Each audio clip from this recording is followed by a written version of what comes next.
You are listening to Hit Play, Not Pause, a feisty menopause podcast for active, performance-minded women. I am your host, Celine Yeager. Each week, I bring you advice from athletes, scientists, researchers, and other experts to help you feel and perform your best, no matter what your hormones are doing. This show is a production of Live Feisty Media. Hello, strong, feisty women. I hope you all are well. So I have a really interesting discussion on tap this week. It's about pelvic floor health and function, which we have covered a few times on the show over the years. But this time, we're coming at it from yet another angle by incorporating the concepts of postural restoration, which is a physical medicine practice that explores how our natural asymmetries and our asymmetrical patterns influence our performance, risk for injury, and general function of systems like our pelvic floor. In other words, if your pelvis is stuck in an unhealthy movement pattern, your pelvic floor isn't going to function properly no matter how many Kegels or pelvic floor exercises you do. I first heard about postural restoration through Dr. Peter Attia's podcast, The Drive, and his New York Times bestselling book, Outlive, that came out last year and has already sold well over 1 million copies. He has a chapter in that book called The Gospel of Stability, where he has some really interesting shot of himself doing squats. And you can see from the back like how crooked he is, and he's got back problems, and he goes into great detail in only the way he can about breathing patterns and using the concepts of dynamic neuromuscular stabilization and postural restoration to correct himself. So when I got an email from this week's guest, Hayley Kava, who is a pelvic floor physical therapist, along with being trained in postural restoration, she's postural restoration certified, wanting to talk about some of these concepts and how they can help midlife women with common pelvic floor issues, I was all ears. And it was a fascinating conversation. Hayley shares her own story about struggling with prolapse and pelvic floor issues after giving birth, only to be told by her PT to just stop lifting weights and stop jumping, which is terrible advice for anyone, but like super especially considering she was 29 at the time. Anyway, there are some great takeaways from this one for helping with issues like constipation, incontinence, and also just improving our movement and breathing patterns to help us get out of that fight or flight sympathetic state that we often stay in at this time of life and into that rest and digest parasympathetic state that we really want to find ourselves in more often. I hope you enjoy this one as much as I did. I will say I know a lot of you listen to the show in your car or while you're working out, so I tried to make this as audio friendly as possible. But if you want to see what Hayley is talking about, head on over to Feisty Menopause on YouTube, and you can see that Hayley uses models, especially like a pelvis model, throughout the show to demonstrate what she's talking about. And it really sort of helps put it all together. So check that out. And while you're there, give us a follow on YouTube. We'd love to have you. Speaking of following, give us a follow on Instagram and Facebook at Feisty Menopause. Come join our private Hit Play Not Pause Facebook group. And if you haven't yet, sign up for my free weekly newsletter for 40 plus women. It goes a bit beyond menopause and covers all the stuff that masters women need to know. And speaking of need to know, our next cohort of Navigate Menopause, that's our menopause course, will be starting up this month. You can sign up for that as well at feistymenopause.com. We had such a great time with the first cohort. If you're looking for a community of like-minded women to chart your journey with, you will find it there. All right, quickly, before we get to it, I want to give a thanks to Lagoon Sleep for their support of the show. I am loving my otter pillow, which holds its supportive shape better than any pillow I've ever had the pleasure of lying my head down on. I encourage you to head to the link in the show notes, take their sleep quiz, and check them out for yourself. All right, enough of me. Let's have a few words about our awesome sponsors and get on with the show. Okay, Hayley, I'm so psyched that you reached out to me. I listened to Peter Attia. I have his book, Outlive, and I found his discussions on posture and stability and specifically this postural restoration that he talks about. He has like these before and after pictures of him doing a squat and all this, really interesting. And so when you contacted me and you said, hey, I do this thing, this PRI, this, Postural Restoration Institute work, and you also do pelvic floor through that lens, I thought, I'm all in. So welcome. Thank you. Yeah. Thanks for having me. I have to give credit to Lisa Mangino. She's a fellow PRI therapist who is a huge fan of your podcast, Oh, and so she directed. She was the one who introduced me to your work, and I had oh, to. nice. Oh, I love it. Thank you for that. Yeah. So I obviously want to get into, the whole posture restoration work and what it is, how it works. But first, talk about how you got into this line of work because you shared with me that you ran into some challenges yourself, especially after your first child was born. And maybe you got into it before that, and I don't know, but like give us a little intro to how you got where you are in this world. Yeah, absolutely. So I played volleyball at Syracuse Oh, University nice. for 4 years, and always had like various injuries and things like that. And that was sort of part of the reason why I wanted to get into the rehab world and physical therapy. And then at that time, my own grandmother was really struggling with her mobility and with bladder concerns, and actually ended up fracturing her hip, Mm. trying to, because she was waking up so much at night having to go pee, right? Which is a really common story. We hear this all the time. And so it was sort of these like sports world, this sort of aging, like these aging concepts. I actually took a minor in gerontology in my undergrad because I was just fascinated with the aging process. And and then ended up, going to physical therapy school. And really, I think because of my history as an athlete, was drawn into sports medicine, and so worked in sports medicine with elite athletes, and always felt like I was missing out on other pieces of the puzzle because we were focusing on muscles and bones and like strain on tissue and strengthening and all good stuff. But in PT school, you also learn about like the cardiovascular system. You also learn about the nervous system and neurology.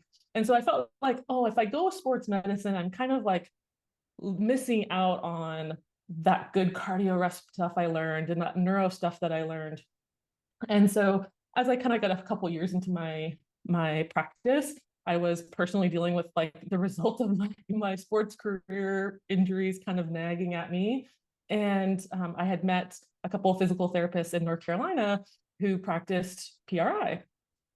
And really it was a dual benefit in that I was kind of burned out with my regular clinic job. They were offering to see one patient an hour and they were willing to teach me all of this cool new stuff. So I was like, all right, I'm all in here. And then shortly thereafter, became pregnant with my first child. And I figured with that pregnancy, I'm like, I'm fit, I'm active, I'm healthy, everything's gonna be fine. I'm gonna be fine. I kind of just trusted the system to, you know, do its thing. And had a really difficult birth and really difficult postpartum. And so was diagnosed with a bladder prolapse Mm. about 6 weeks after he was born. And that really felt devastating, right? And I think a lot of people kind of experience that same thing. And so I went and saw a pelvic floor PT because that's what you do if you're, you know, and that PT was like, told me that I should never lift weights again, that I Oh my should God. never run, I should never jump, that's only going to make this prolapse worse. and, and and I'm a physical therapist already. I'm already using PRI. I'm already thinking about the whole body. And I'm just like, absolutely not. Absolutely not. How old were There's you? 20, Oh my God. yeah, I'm sorry. 28, 29. Yeah, Like, yeah. Oh yeah. Mhm. I mean, And not that it's ever okay. I mean, let me be clear. yeah, But yeah. And this was 6 years ago. This was not, holy crap. yeah, yeah, Okay, go ahead. My yeah. head. I'm just gonna hold my head together. And so I knew, so again, I knew that this was like, this is not the advice I should be getting. But I felt like, how many people is this person seeing? How many people has this person told this to? And I was just like completely outraged.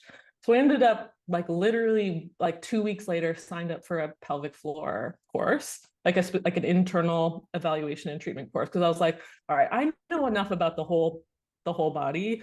I want to just see, I want to get this info. I can call myself a pelvic floor PT. I can like put that label on my door so that I can start to direct those people over this way versus being told that they should just do a bunch of Kegels and never do the things that they love again. Yeah. So yeah, Boy, so there's a from lot to unpack. Go ahead. oh yeah. And so really my whole career path pivoted at that point from basically general orthopedics, sports medicine into 100% pelvic health, like immediately, because as soon as I put that label on my door at my office, it was like an avalanche of Wow. people in the community who really needed that help. And I never looked back. I thought, if I never see another ankle sprain again, I will be I will be just fine. There's Because plenty it of people really, out there for that. yeah, and really because it's like so central to who we are as human beings. Being able to pee and poop and have sex is like, that is so much more valuable really to me, and felt so much more meaningful. And so um yeah, so at that first course, I had already been studying PRI, and one of the big concepts of PRI, one Yeah. is that the body is innately asymmetric. Okay. Okay, and there's very specific patterns of asymmetry that we see between the right and left side of our body, and we can talk about why in a second. Okay. But one easy thing to note is that in the pelvic floor, it's really common to see the right front pelvic floor be very dominant, and the left back pelvic floor to be very dominant. So we've got this sort of like, so if we have, I don't know, you won't have video probably, but like, We do have a video that I can direct okay, people to. We perfect. put it on So YouTube, but yeah. so so there's the sort of basic PRI pattern. It's called the left AIC pattern, and that's what happens in the pelvic floor. It causes a change in the orientation of the pelvis, and so we see right front overactive, left back overactive. And the very first pelvic floor I ever evaluated, you're nervous, it's like, and I, start to assess this person's pelvic floor, and their right front pelvic floor was so like muscular, so dominant. And the left side was like, there was like nothing over there. And then as you kind of like assess all the different areas of the pelvic floor, it was like, oh, then the left back, same thing. And it was like this light bulb moment of like, oh my gosh, this is the pattern, right? This is the left AIC pattern that we talk about in theory in PRI. But then I was like feeling it like very obviously inside of the pelvic floor and inside of the pelvis. So it was like this awesome confirmation. And so I'm like all excited, right? I called the instructor. I'm like, do you see this all the time? Is this a pattern you see in pelvic floors all the time? And she was kind of like medium on my excitement. but I think if you don't have a frame of reference and you're not necessarily evaluating for that, like you're not necessarily evaluating for those patterns of asymmetry, it might be a little bit less obvious when you're assessing it inside of a pelvis. But yeah, it was really exciting to me. So yeah. So a couple of questions out of the Yeah. gate, like because as you're talking, I'm like, I wonder if that's me. But like, because I have had different issues where, the SI joint is a little off, and they do that. The physio does that thing where they're like, resist against my, Yep. about against my fingers, and my left leg's like, maybe, no, I don't know, and the other Yeah. one's really strong, and he's like, and then he'll do adjustment, but he's like, Yep. I haven't fixed you. He's like, that's just a little adjustment, but that is something, and he Yeah. sees it in like football players. He sees it all the Yep. time. So I'm Yeah. wondering like how that shows up. That Yep. asymmetry you talked about, and then I Mhm. definitely want to talk about the asymmetry in general. But how does Yep. that show up? That pattern that you're talking about? Yeah. Yep. So that pattern the typical pattern that we see at the pelvis and what PRI calls it is a left AIC pattern. So Yep. again, the acronym we don't have to, overdo, but how that pattern evolves is we have, again, a left and right side of our brain. So neurologically, we are more attuned to the right side of our body. Our right eye visual field is a little bigger. Our right nostril, our right ear, right? All of our sensory inputs. Irregardless of if you're a lefty or right. Yeah. Okay. Yeah. And so humans in general tend to orient a bit more right. So our midline almost is just a little more to the right. Partially, that may also be, if the chicken or egg, if that came from our brain down or from our internal systems up. But we have a liver on the right. Yep. Our right lung has 3 lobes. Our left lung just has 2. And our heart pivots over to the left side. Yep.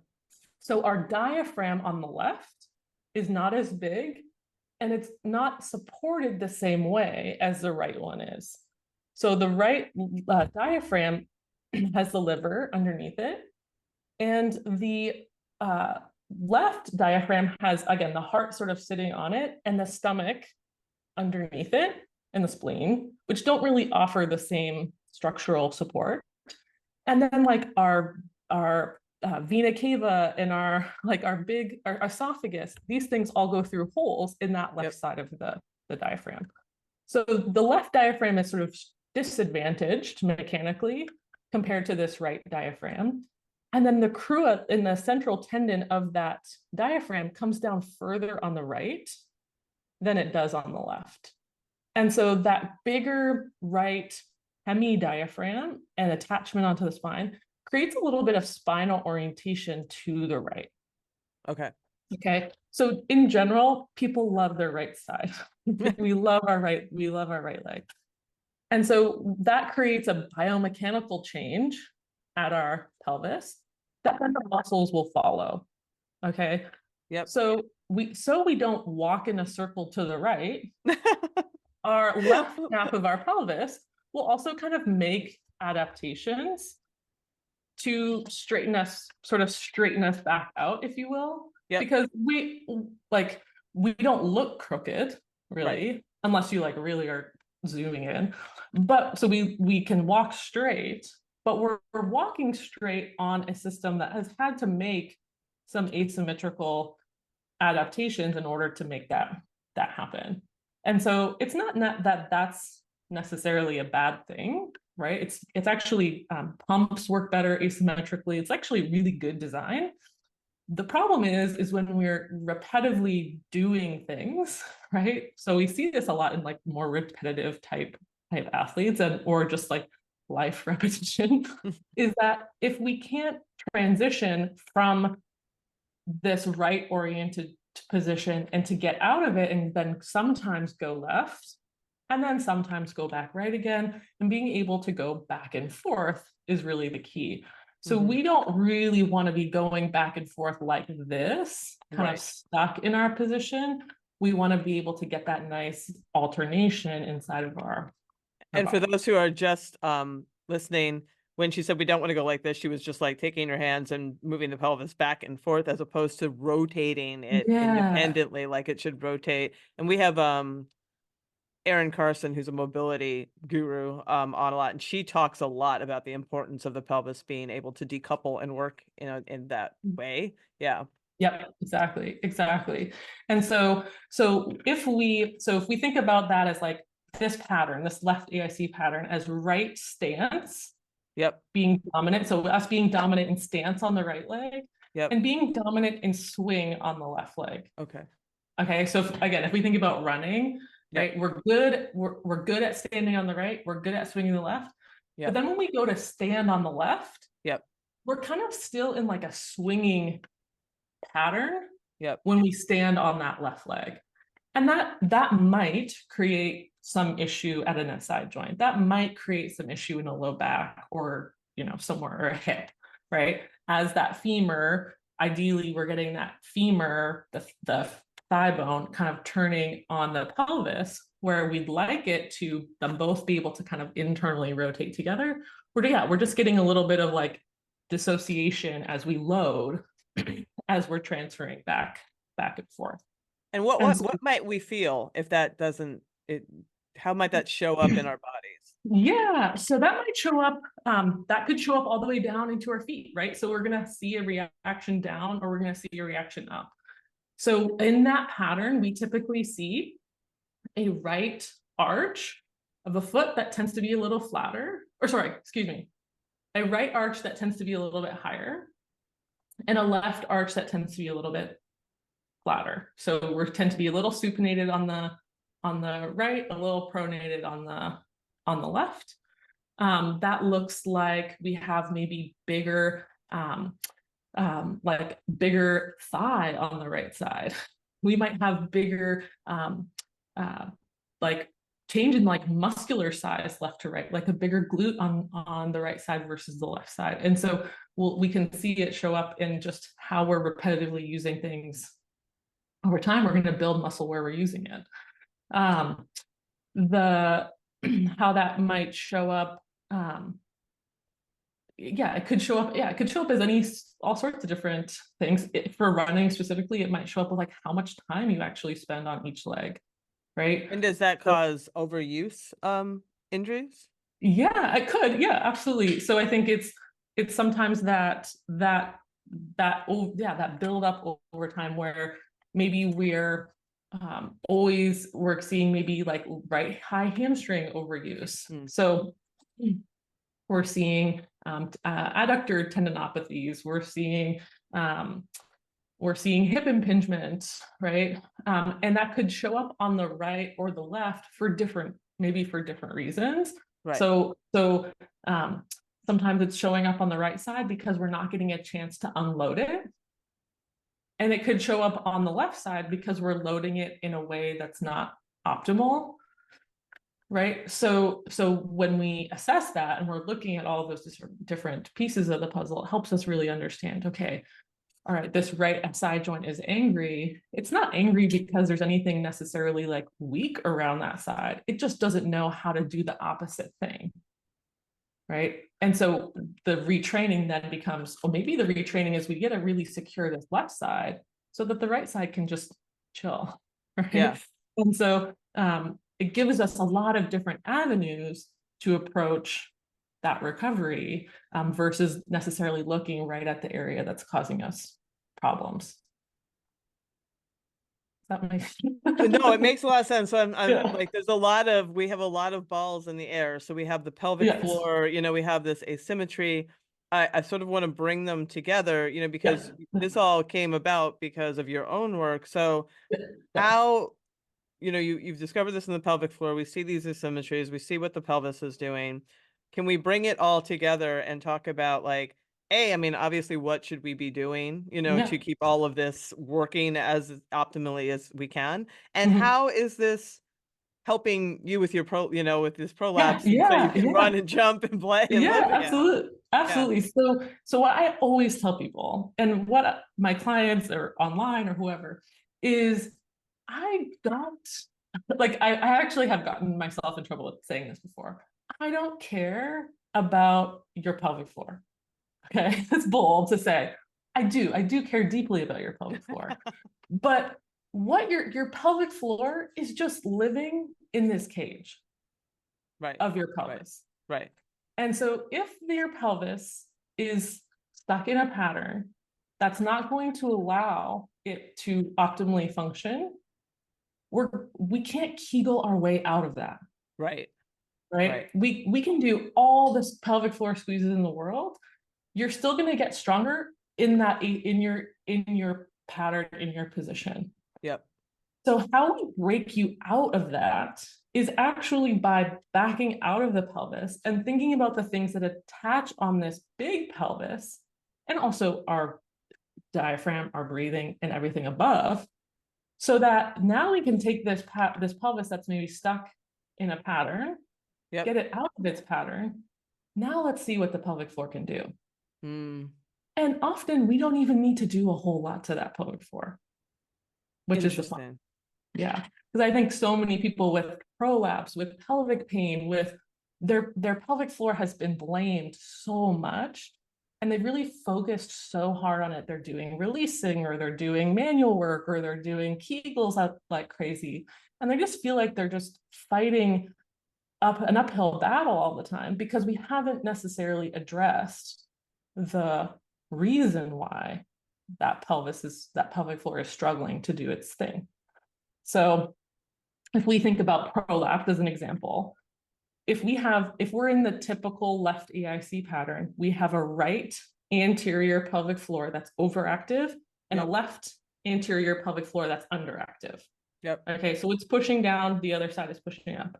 Yep. And we try to jump or run, this side's going to push up and this side's going to push down. Yep. Or if we try to like run and we go to land on the right leg, but we try to swing that right leg and that side doesn't decompress and it doesn't allow the other side to come up, our bladder, which is sort of sitting on top of those muscles, is going to be getting like kind of banged around, if you will. Yeah. Because it's not getting that sort of nice pumping, alternating activity that it needs and that it loves in order to keep it not feeling like it's getting pushed out, or it's not getting that urethral tension pushing the pee out. Because often, I think the comment for women who leak urine is like, oh, it's tension, it's not weakness, is a thing that's the pendulum is kind of swinging that way. Yeah. Which is great. I love that, but it also doesn't mean that we need to just relax those muscles. Right. It means that we need to learn how to control them in a shortening phase and control them in a lengthening phase. And depending on what we're doing, right, to get that nice pumping motion happen. We can't do that without a hamstring. We can't do that without adductors, inner thigh muscles. We can't do that without abs. We can't do that without diaphragms that are working well on both sides. We can't do that without arms that swing well both ways, right? And so it's to me now, it's absolutely wild that we would do really hardly anything to our pelvic floor without looking at how much that other stuff is going to impact it. Yeah. So what does that, I mean, I obviously we can't do a whole like we can't fix all of this in this interview, but like what does it look like to make all of that functional that you just talked about? Yeah, so techniques that we use in PRI, they're different than regular exercise. So they're neuromuscular techniques. Okay, so usually there's a lot of stuff going on in the exercise because we're trying to get certain muscles learning how to wire together, right? So the example is if we struggle to stand well on our left leg, we struggle to get that shift over to the left, okay? We need a left inner thigh, a left hamstring, and left abs to help us get that pull and that orientation over to that side. So what that also goes with is like exhalation. So when we exhale, our diaphragm moves up and that pelvic floor moves up. So when we get inner thigh, hamstring, exhalation, we can get that shift over to the left. So what we might have a client do is lay on their right side, right? Feet are on the wall. We're in like a 90-90 position. And we're going to have them pull their left knee back and press the left knee down. So we're getting, so we could go, right? We're here. We're thinking about, I'm on a black, sorry, but we're shifting back and we're thinking about this inner thigh muscle. We're thinking about, can we find that hamstring? And we're thinking about, can we create that shift in our pelvis and then find those muscles and breathe. So now we're breathing in this position, we're holding an awareness of those muscles. And what I see is that we can test, retest the range of motion of our pelvis. We can retest pelvic floor strength. We can retest pelvic floor mobility after doing a repatterning, reprogramming technique and Yep. see it change immediately. Just like a muscle energy technique might, right? Where you're squeezing your inner thighs or you're pushing out. We get this reset. But within a PRI technique, we're seeing you are getting the chance to really experience that reprogramming, repatterning. And then we want to teach you how to apply that into your day-to-day, maybe into your, hopefully then we get that carryover into running, so that now you can use that new program of muscles to allow for this better distribution of force across your pelvic floor, and sort of let it all kind of come together. And so that's sort of how we would apply it. And where might somebody who is listening to this and they have little light bulbs going on and they're interested, like where, if they're interested in pursuing more understanding of this technique, maybe more application of this technique, what do they do? Yeah, so on the PRI Postural Restoration Institute website, they have a find a provider option. So that would be providers who are certified in PRI and have gone through that whole process. There are lots of PTs who have taken PRI courses, maybe aren't certified. So sometimes you can contact the Institute and they'll help you find someone local in your area. I do work with people virtually with this as well. So we can use a bunch of objective tests again, so we can get that test retest and really see are the techniques that we're choosing changing your system in the way that we'd like it to change, and then being able to use that to guide that path. Yeah. What did you do to help yourself, and how did it Yeah. work? Yeah. So so I was struggling with running, I was struggling with jumping, and I was struggling with lifting without then afterwards just feeling a lot of like achiness in my pelvic floor. So depending on how far out of the box you want to get, one of the reasons why sometimes people struggle to go left or right is because of like head and neck.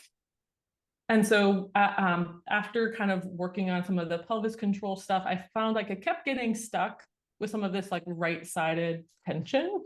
And so actually doing activities that help my neck move better allowed my pelvis to also move better. And so so within PRI, sometimes we're looking for those different drivers of, okay, what's driving tension in the system? Is it a visual thing? Is it a neck thing? Is it is there this jaw that's holding on? And so I had to work a little bit more top down in order to really see those things kind of come together at the pelvis. But I continue to use these concepts at the pelvis and integrate that into my workouts, integrate that into my warm-ups and cool downs. Even though I'm, my prolapse is resolved, it's not causing me any symptoms, pelvic floor feels solid, body feels really good, I know that those tendencies exist still in all of us. And so I use those things, and I'm conscious of those things in workouts and in like my day-to-day but I don't think about my pelvic floor while I'm doing those things. I'm thinking about all those other muscles. So I'm not actively cueing a Kegel when I stand. I'm not actively, because those muscles are reflexive. We just want them to do what they're designed to do. Right. So you're making the rest of the system functional so that system can work as it's designed. I mean, that's sort of what I'm hearing. Exactly. Yep. Yeah. So I tell clients our goal is for you to not have to think about your pelvic floor, because you probably never thought about your pelvic floor before you started having problems. Right. And so that our end goal shouldn't be to like have to tighten it or relax it consciously. It should just do. Yeah, and we have a lot of women in this community who have, myself being one of them, it's better with some therapy and supplementation, but like rigid big toes, how Mm, like yeah. rigid, however you say that. And it occurs to me that it has to go up. It has that has to travel up into that system. Mhm. Yeah, so the arches of our feet, the Hmm. palms of our hands, our diaphragm, respiratory diaphragm, and pelvic diaphragm are all domes, Mm. right? And so all of these domes need to be able to work together. And so the pelvic, so I grab my pelvis again. When we shift into a standing phase, right? Our anterior pelvic floor comes up and our posterior pelvic floor should come down. So I like to think of it kind of in 4 quadrants. Well, when we are then like in stance phase on our foot, we also need our foot to move from a state of supination and to pronate and then resupinate as we then push off. And so Right. it's that trend that arches and that midfoot ability to move from a, whether it's in a supinated state or a pronate state, but to be able to transition under control and then under control be able to resupinate. It's literally the same in the pelvic floor. The Yeah. pelvic floor needs to go from a up to down to back up again, and then you're good. But the problem is if it's either staying up or staying down in a quadrant that it's not supposed to be, that's when we have problems. So for the right, so right big toes, I see a lot of right tight big toes, is that we like to stay lateralized on that right foot because we're kind of nervous about going to that left side. And so if we never get over that big toe, right? And when we extend that big toe, it's giving us glute max, which is Hmm. giving us shift to the other side. Right. But if our pelvis doesn't really want to go to that left side because it doesn't know how, we're going to lose that big toe extension eventually because we're never doing it, Right. right? And there are maybe other things that influence stiffness in that big toe, but really if we don't use it, we lose it. And so terminal stance on the right, big toe extension, glute max push off, gives us that turn to the left and allows us to turn that right pelvic floor off. Right. So right pelvic floor needs to go down, and that's also big toe needs to come into extension. And so, yeah, we can combine those things, right? So if we're doing it, yeah. So if we're doing a technique where we're trying to get to the left, we might incorporate getting over that right big toe to help us Yeah. achieve that movement that we want. What if Mhm. somebody has spurs, arthritis, whatever now in those big toes and actually is kind of stuck? I mean, is Yeah, there yeah. So sometimes we have to make some adaptations. So that's yeah, maybe where we're talking about foot, like how do we adapt footwear? mm, Maybe we need a bit more like a rocker to a help us rocker? Hmm. figure that out. Yeah. Um, but I think the more things that we can do to keep as much of that as we can, and Yeah. not necessarily like the rocker is going to give us still that good mechanical like shift without maybe being able to regain all of that toe motion. But yes, like spurs, we're going to lay down bone again in areas where we don't move well. And so if we can give that movement, better movement around that, we can give better access to that. Sometimes we can, yeah, mitigate some of that progression, hopefully. Yeah. Oh, Mhm. yeah, excellent. Let's pivot, well, not even pivot. Let's just move forward a little bit and talk menopause. When in your Yeah. email to me, you specifically said that you find this has significant value for menopausal women because of the loss of respiratory capacity and variability in movement, and how this global stiffness impacts pelvic floor, which you just described beautifully over this past interview. Um, when you're talking about respiratory capacity and variability in movement, what do you mean by that with menopausal Yeah. women? Yeah, so our lungs live inside of our rib cage, just like our pelvic floor lives inside of our pelvis. And so our ability to take a big inhale is derived by the negative pressure we develop by a really good exhale. right? Yep. So we gotta squeeze all the air out. And then that buildup of negative pressure in our lung to air is what kind of pops air back into our lungs. Mm-hmm. When we're living in more extended positions, we're just like in a little bit more fight or flight. We're a little bit more tense. We start to live in a state that's a bit more inhaled kind of all the time. Okay. So we're still breathing, right? Like, but we're in a bit of a what I call like oh my gosh. We're in an inhaled state. And so our ability to exhale decreases. Mm. We know from research is that decreased expiratory flows are correlated with decreased pelvic floor strength. Mm. Right? So if we can't get the air out fast, right, we can't access maybe that pelvic diaphragm as readily. But that rib cage is now stiff in an inhaled state. So we're blowing, we're blowing, we're blowing. We're maybe not seeing that ability of our muscles that assist respiration, like our internal obliques and our transversus abdominis, our abs, to give us this sort of power for exhalation. And so when our rib cage is stuck, so is our pelvis.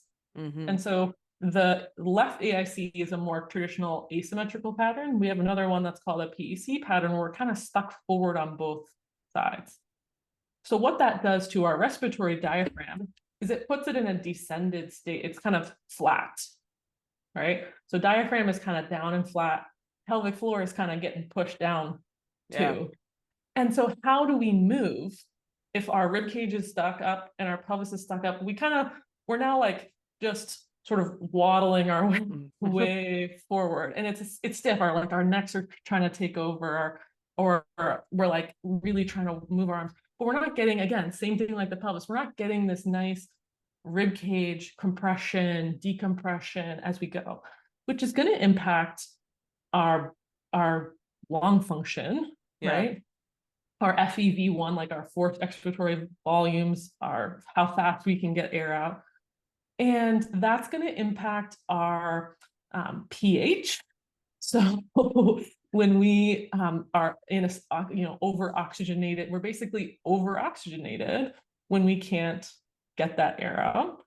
So that's going to impact our like nerve sensitivity. That's going to impact our ability to shift into a parasympathetic state, so a rest and digest state. That's going to impact our digestion. It's going to impact how our back feels, how our hips feel.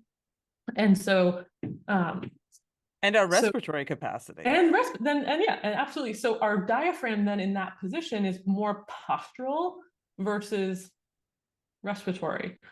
And so when we can't exhale and pause, we're in trouble, or How we're do we heading fix towards that? trouble.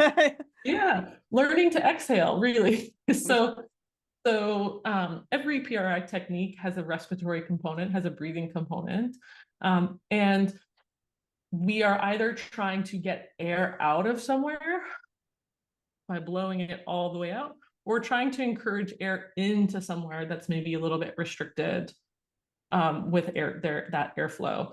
And so in a sort of typical extended pattern, we tend to be really restricted in our back rib cage. So we tend to get sort of flat thoracic spines, rib flares out the front, right?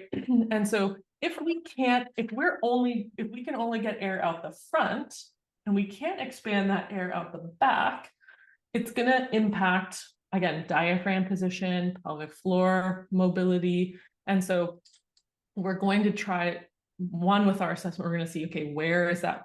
Maybe it's not symmetrical, but where is that restriction? And then can we teach someone to exhale in that position, pause, get comfortable in the pause, get comfortable in the exhale, which often is going to feel really uncomfortable for people. And then can we then breathe in? But we're not actively breathing in. We're just letting that negative pressure create that mobilization of the rib cage kind of from the inside out, right? So versus getting on your foam roller and trying to like make all those ribs move, can I get my air to actually kind of pop open those different areas that need that expansion? Yeah. Yeah, so you hear people talk about belly breathing a lot, but this sounds like back breathing almost, like breathing Yeah. into your, yeah. Yeah. Yep. So an ideal breath comes into our like rib cage, into our lungs, all the way around, Mm-hmm. and our belly rises at the same time, Mm-hmm. and then we blow all that air out, and then like I sometimes will imagine like imagine a tree trunk, the whole tree trunk is growing, Yep. and then you're gonna shrink the whole tree. We don't want like different parts of that tree trunk shrinking or growing at different times. Gotcha. A belly breath, I think, is well intentioned in that it's trying to encourage someone to get that full expansion all the way around. Yeah. The problem is if we're locked up in that rib cage and our abdomen is the path of least resistance, Yep. it's going to like pop out the bottom without really getting into those nooks and crannies of the rib cage that we'd like it to. And so yeah, so it's we want to optimize that respiration, yeah, whether it's into the back or into the side, depending on, or into like upper ribs, depending on what that person has done and the compensation that they developed in their breathing patterns. Yeah. Wow. Yeah, I mean, I find this all really fascinating, and it is a lot to process, but it makes a lot of intuitive sense. Yeah. Is there anything more, I don't want to like overload people either, but is there any more fundamentals that you think that this audience could benefit Mhm. from that we haven't covered yet? Yeah. Yeah. So there are there are really so our bladder and our Yes. bowel and Hmm. sexual function is all autonomically supported, right? So if we're having issues with our bladder emptying or leaking, or like I don't know how we have to strain to empty completely, or constipated or whatever, like one of the simplest things we can do is tap into that nervous system a little bit, see if we can dial into a little bit of parasympathetics by manipulating our breath. So I always call it like PRI on the body, but where okay, you sit, you pee, you think you're done, or you sit, you're trying to poop, and it's hard. It's just like get your squatty potty, so get your feet a little bit higher than your knees. That's going to help bring that pelvis back. Yep. Elbows resting on your knees, so open up that posterior rib cage that tends to be tight, and then taking a few really extended exhale breaths. So blow all your air out, pause for a few seconds until you're kind of uncomfortable. You feel like you want to breathe in, close your mouth, open your nose, breathe in, and then repeat that a few times. Usually that helps constipation. You can, that usually will help a bladder empty fully, right? So if you're ending up with like a little bit of leaking after you typically pee. And so incorporating that into little things into your life can also like be a huge shift in bladder pelvic floor problems that we've been doing a jillion things focused on that pelvic floor to support, when really maybe we had to like back up into the rib cage a little bit to really see that be able to shift. That Yeah, makes that's very interesting. So when you were, but it makes a lot of sense. And you do hear, and I'm one of them sometimes, like, you pee and you get up and you're like, I have to pee again. That's that weird sensation, which sounds like this is helping to resolve. Yeah, yep. So if we're in a bit more of an extended state, the muscles on the front of the pelvic floor, right around the urethra, might then cut off because they're kind of tensioned. Mm-hmm. They'll cut off before they're all the way done. Gotcha. So if when we round our back, when we roll our pelvis under, we get those feet up and supported, it takes those front muscles kind of off tension a little bit. So Yep. then we can kind of evaluate mentally a little bit better, like, okay, yeah, I'm empty. But that internal sense, that like interoception it requires being in a bit more of a parasympathetic Right. state, right? Right. So if we're like trying to rush to get our pee and somebody's, you know, calling you and you know, we're upregulated already, it's going to be really hard to change the way our bladder Yeah. functions. Yeah. And like before a race, I pee 75 times, right? Like it doesn't matter Right, what I'm right. doing because Yeah. it's just not Yeah. changing. And it's not a pelvic floor bladder thing. It's a nervous system thing, right? Yeah, totally. Mhm. Um, does it matter when you were talking about like you're in the squatty potty and you're doing the breath?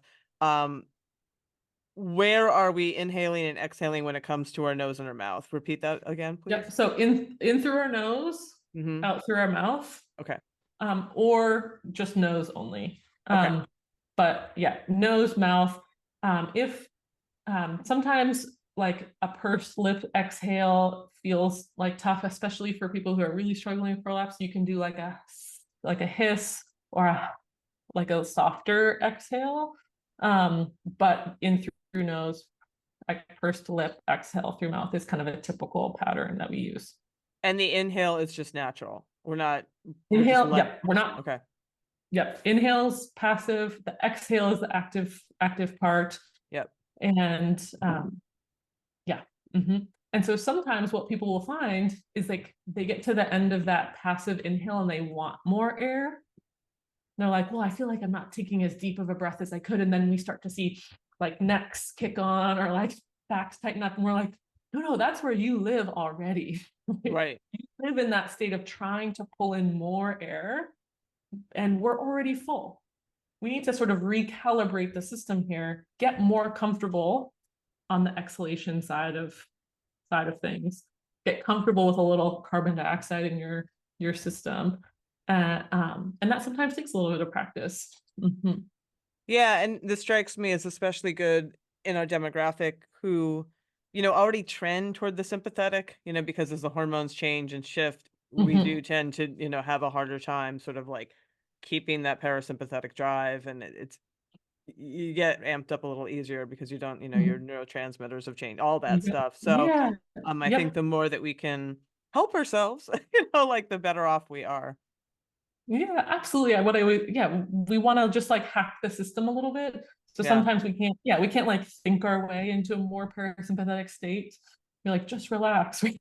It's let me Calm just down. like, yeah, let me just like, let me just hack this breathing pattern. Let me just maybe, maybe turning on a hamstring, giving myself a grounding point, giving myself a full and complete exhalation. It just turns those knobs a little bit more over to parasympathetics, rest, recovery, all of those things.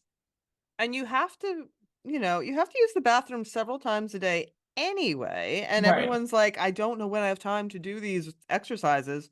Now we have just given you, several times a day. I'm kidding, but I'm not. I mean, it seems like a great time to like do that because you're there anyway. Yeah, shut the door. Yeah. Shut Yeah. the door. You like, there's I have lots of different things we can do. I do with my clients on the toilet, but but you can, depending on your own body, yeah, there are lots of different, you could find your left sitting bone, you could find your left heel. You can it's a great time to bring awareness to different parts of your body that need a little bit more awareness or need a little bit more retraining.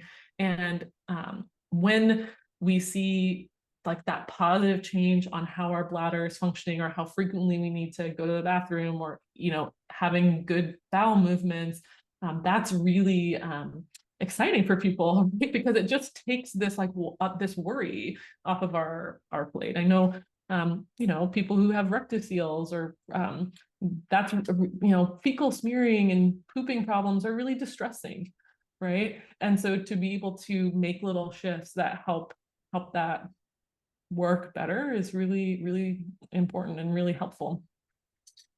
Mhm. Amen. I really appreciate your time. I'm so glad you reached out. Yeah. And it's so interesting. Yeah.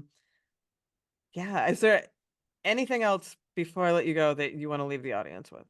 Um, I think it's your pelvic floor is not the problem, it's the victim. and that there's so many, you are a whole person.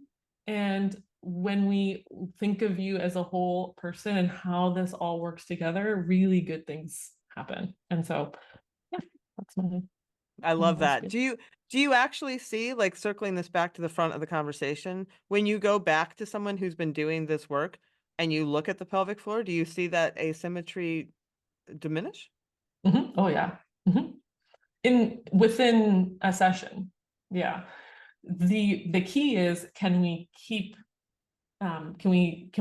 those things that we've learned Mm, and maintain, and it's not that we're not ever going to be perfectly out of our patterns ever, but again, say for like an endurance athlete, being out of your pattern and being a little bit more balanced, even 10% of the time, yeah. is going to have a huge impact on how things function, right? It's going to have a huge impact on that repetitive strain or on, whatever the issue may be. And so, yeah, we see it shift. And it's cool is that when it starts to shift and people start to feel better, they actually want to go to the other side. They want to do that more and more. And so then you'll find yourself, maybe you used to always kind of stand popped out to that right hip. You find Right. yourself, oh, I'm over here. I'm on this left side more.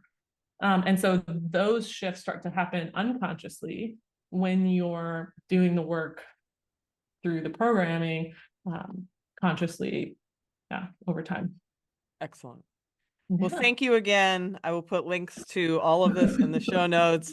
I appreciate the work you do, and that's all we had. Yeah, perfect. Thank you. Okay, well, that's our show.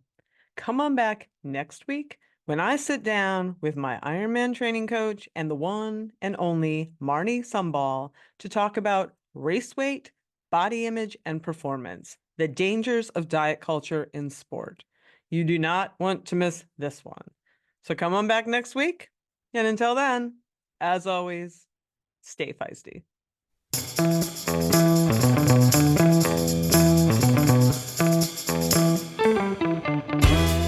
You've been listening to Hit Play, Not Pause, a feisty menopause podcast for active, performance-minded women. I'm your host, Celine Yeager. The show is edited and produced by the strong, talented, and amazing women at Live Feisty Media. Follow us on social media at Feisty Menopause, and please help us spread the word. Screenshot and share this episode on your social media channels with the tag @FeistyMenopause. Share the show with your friends, and please subscribe, like, review, and rate this show wherever you get your podcasts. Word of mouth and good reviews make it easier for other listeners to find. Thanks for listening, and as always, stay feisty.